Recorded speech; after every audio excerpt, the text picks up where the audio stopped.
When we met Michael in the hospital, what Michael was able to do was bring to a conversational level what everybody was feeling, but what everybody was afraid to incorporate in the idea of living. So the idea of death as part of life, to take those conversations that exist, the elephant in the room, if you will, and to bring that to a gentle, meaningful conversation so that people could express themselves, so that people could get fears on the table, is a skill that I saw, that I experienced. And without somebody having that skill, all of those conversations, those fears, those questions, they all stay below the surface. And when they stay below the surface, the outcome is not positive. The outcome is stress. The outcome is anxiety. The outcome is not good mental or physical health. The situation that we've created in the hospitals works really well if it's a process that they do over and over and over and over again in terms of heart conditions, something that the hospital knows they really do well.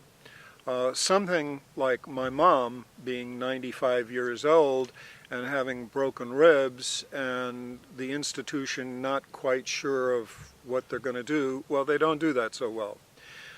So in the midst of all that chaos, the noise, the constant ringing of bells and blood pressure things going on all the time, I met Michael.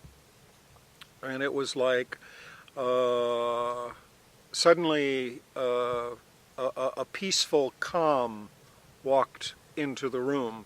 It was like meeting one person in the hospital for whom the work that he was doing wasn't just a job. It wasn't just he was on a 3 to 12 shift and he had a number of things to do. It was obvious from the first time I met him, from the energy that came from the man, that he was following a calling, not just a job, that this was something soulful for him, something meaningful for him, something passionate for him, that it wasn't just a job.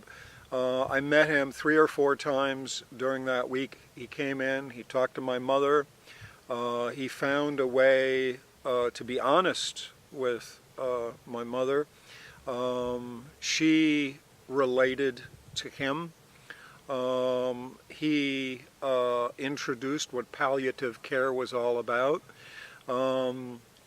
And he was this amazing, calming influence in the midst of what I can only describe as the chaos of the hospital institutions that we've created.